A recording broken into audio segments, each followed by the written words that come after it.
O Senhor esteja convosco. Ele está no meio de nós. Proclamação do Evangelho de Jesus Cristo, segundo Marcos. Glória a vós, Senhor. Naquele tempo, os fariseus e alguns mestres da lei vieram de Jerusalém e se reuniram em torno de Jesus. Eles viam que alguns dos seus discípulos comiam o pão com as mãos impuras, isto é, sem as terem lavado. Com efeito, os fariseus e todos os judeus só comem depois de lavar bem as mãos, seguindo a tradição recebida dos antigos. Ao voltar da praça, eles não comem sem tomar banho e seguem muitos outros costumes que receberam por tradição. A maneira certa de lavar copos, jarras e vasilhas de cobre. Os fariseus e os mestres da lei perguntaram então a Jesus: por que os teus discípulos não seguem a tradição dos antigos, mas comem um pão sem lavar as mãos? Jesus respondeu: bem profetizou Isaías a vosso respeito, hipócritas, como está escrito: este povo me honra com os lábios, mas seu coração está longe de mim. De nada adianta o culto que me prestam, pois as doutrinas que ensinam são preceitos humanos. Vós abandonais o mandamento de Deus para seguir a tradição dos homens. Em seguida, Jesus chamou a multidão para perto de si e disse: escutai todos e compreendei. O que torna impuro o homem não é o que entra nele vindo de fora, mas o que sai do seu interior, pois é de dentro do coração humano que saem as más intenções, imoralidades, roubos, assassínios, adultérios, ambições desmedidas, maldades, fraudes, devassidão, inveja, calúnia, orgulho, falta de juízo. Todas estas coisas más saem de dentro, e são elas que tornam impuro o homem. Palavra da salvação. Glória a vós, Senhor.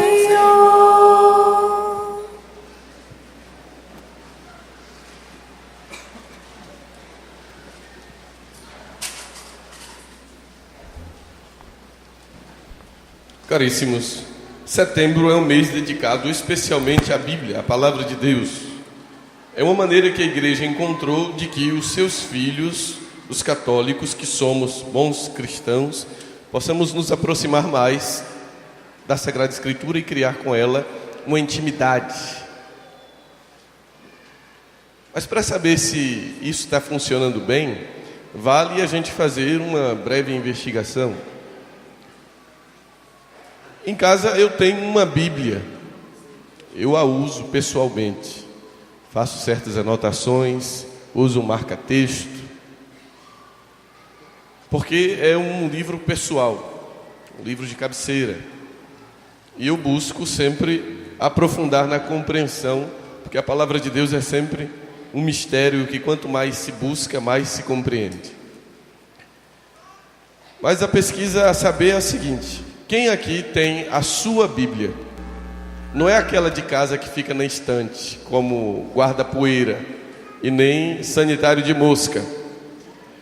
É a sua Bíblia, a pessoal, a que você usa constantemente. Quem aqui tem a sua Bíblia, levante sua mão, por favor.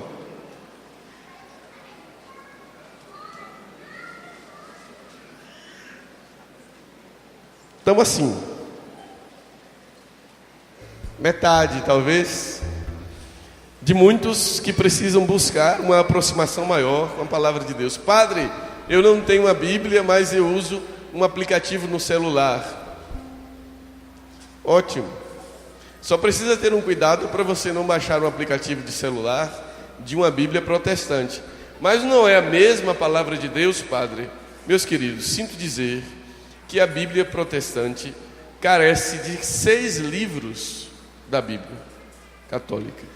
Foram retirados por Martinho Lutero 6 livros, que segundo ele, não eram livros inspirados. Isso depois de 1500 anos a igreja já existir e tê-los definido como assim sendo. Sem contar alguns capítulos do livro de Esther, outros capítulos do livro de Daniel, que também foram retirados pelo mesmo infeliz. Eu digo infeliz pensando no que está escrito no livro do Apocalipse. Ai de quem tirar uma vírgula deste livro sagrado.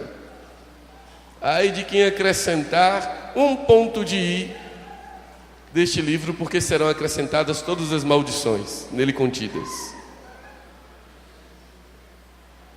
Caríssimos, isso é para a gente compreender o valor que tem a Sagrada Escritura para a sua vida pessoal, como um direcionamento, como um modo de Deus te falar pessoal e individualmente todos os dias. Existem muitos aplicativos que aparecem a liturgia do dia, como por exemplo o aplicativo da CNBB, da Canção Nova, o aplicativo Católico Orante para quem é viciado em aplicativos e em celulares, para diminuir a intensidade da prática do uso de WhatsApp, por exemplo.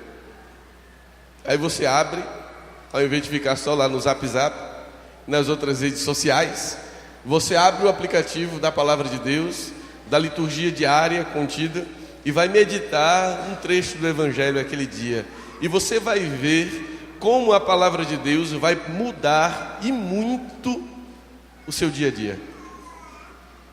Vai melhorar e muito a sua vida.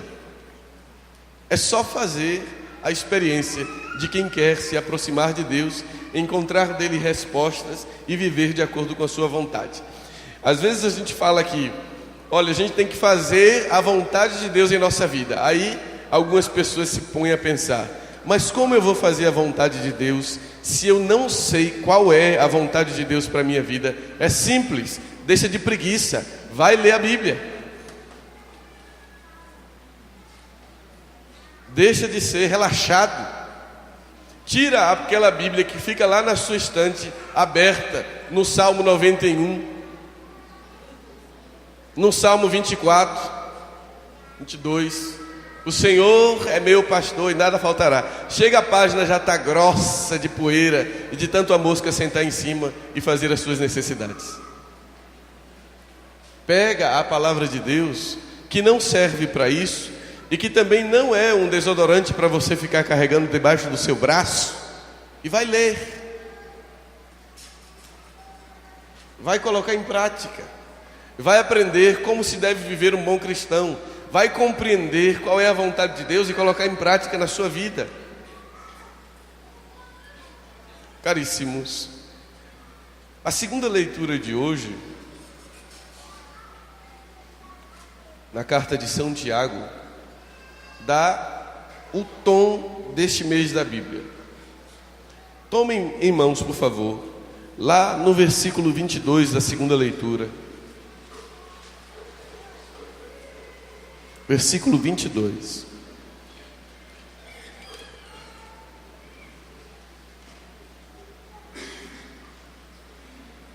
Vamos ler juntos. Todavia,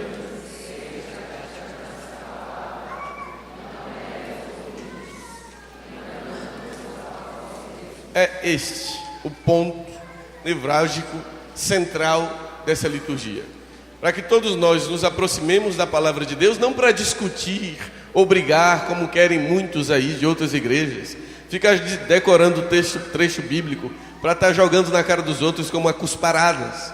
Não é isso. É para que você aprenda qual é a vontade de Deus e pratique, coloque em prática na sua vida pessoal, na sua vida familiar.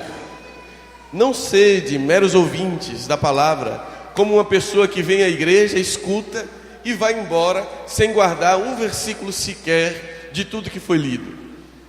E se hoje você que está aqui nesta igreja hoje precisa levar consigo um trecho, leve este versículo 22 do capítulo 1 da carta de São Tiago. Sede praticantes da palavra e não meros ouvintes. Como aquele filho que uma mãe fica a dizer: menino, você chegou tarde de casa, como é que você chega uma hora dessa? E faz todo um discurso, porque na época do seu pai, e na minha época não era assim, e faz todo um discurso para tentar educar o filho, e o filho faz entrar por esse ouvido e abre um buraco maior no de cá, que é para ter passagem. Sai, entra pelo ouvido e sai pelo outro. Não seja este filho mal criado em relação à palavra de Deus. Quando a palavra estiver sendo proclamada aqui nesta mesa, dê atenção. Escute o que o Senhor tem a lhe dizer. Saia da missa sempre pelo menos com um versículo da Bíblia em sua cabeça. São 3 leituras proclamadas a cada domingo. Não é possível que Deus não te fale em nada e você saia daqui mais vazio do que entrou.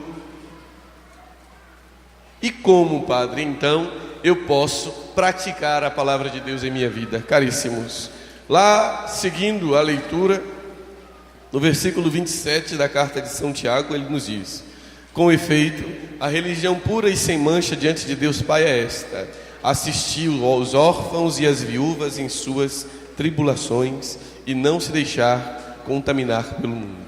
Fazer o bem e evitar o mal, se podemos resumir. Fazer o bem e evitar o mal. O Salmo, muito bem cantado, nos diz como isso, na prática, no concreto da nossa vida, se dá. Como fazer o bem? Vejam neste Salmo bonito, que pergunta: Senhor, quem morará em vossa casa e em vosso monte santo habitará? Quem será esse filho do Altíssimo que merecerá morar na casa de Deus e habitar no monte santo? E ele diz o que é preciso fazer. O próprio Salmo é aquele que caminha sem pecado. Siga a leitura do Salmo. É aquele que caminha sem pecado, pratica a justiça fielmente, que no seu íntimo pensa a verdade e não solta em calúnia sua língua. As línguas venenosas de cobra que aqui residem, que bebam do próprio veneno e se convertam. Línguas que gostam de caluniar, de falar mal dos outros, de prejudicar as pessoas falando mal, queridos, este não morará na casa do Altíssimo, porque quem não solta em calúnia sua língua, este sim habitará no Monte Santo. Que em nada prejudica o seu irmão, diz o salmista, lá no versículo 3, e nem cobre de insulto o seu vizinho. Tem gente que é o amor na igreja, mas é odiado pelos seus vizinhos, porque é uma pessoa intolerante, falsa, porque incomoda os vizinhos com som alto, e esse é um problema terrível nesta cidade. A pessoa parece que é surda e só está satisfeita quando coloca o som nas alturas. Não se sente bem enquanto não estiver incomodando alguém. Que não dá valor algum ao homem ímpio, mas honra os que respeitam o Senhor. Não empreste o seu dinheiro com usura, nem se deixa subornar contra o inocente. Jamais, veja o que diz o Salmo, jamais vacilará quem vive assim. Este é o bem que você precisa fazer. E a leitura também diz, a segunda leitura, que nós devemos evitar o mal, ou não se deixar contaminar por este mundo. Que tipo de mal, Padre? Lá no final do Evangelho, tomem o que Jesus diz, tomem em mãos, no finalzinho do Evangelho, lá no versículo 21. A dizer que o mal que nós devemos evitar não é tanto aquilo que nós comemos, porque o mal maior é o que sai da nossa boca, que sai do íntimo do nosso coração, diz Jesus Cristo. E que mal é este que nós, como cristãos, seguidores da palavra, devemos evitar? As más intenções de Jesus, as imoralidades, os roubos. Padre, eu nunca roubei ninguém, nunca matei, por isso eu não tenho pecado. E eu pergunto, será que você nunca roubou a felicidade de alguém? Nunca roubou a paz de alguém? Pense bem, quantas pessoas você tem roubado a paz? Pense bem. Assassínios, eu nunca matei ninguém, padre. Aí é aquele tipo de gente que diz com orgulho, eu nunca matei ninguém, mas ao mesmo tempo vem aquela pessoa que você não gosta, lá do outro lado da rua, no mesmo lado que você, vem caminhando em sua direção. Aí você olha para aquela praga que está vindo em sua direção e diz, vou até mudar para o outro lado, para não passar por essa pessoa, porque fulano de tal para mim está morto, está morta. E nunca matou ninguém. Você mata pessoas vivas constantemente, ignora a presença. Vamos pensar, por exemplo, quem mora nos condomínios aqui, o quanto isso é normal, entrar no elevador, passar por alguém e não dizer sequer um bom dia. Você olha para o outro como se fosse a parede. Nunca matou ninguém? Ou você faz isso todos os dias? Ignora a presença dos seus irmãos como se mortos estivessem, como se não pertencessem ao mundo dos vivos. Quantas vezes fazemos isso? Eu venho lá do interior da Bahia, e no interior a gente aprende que quando passa na porta de alguém e a pessoa está lá na porta, bom dia, boa tarde. Se for uma pessoa muito idosa, tem que pedir a bênção ainda. E aqui em Brasília, eu lembro que já passei por muitas pessoas, e por um caso de educação, porque quase trombavam no ombro, a gente dizia bom dia e segue sem resposta.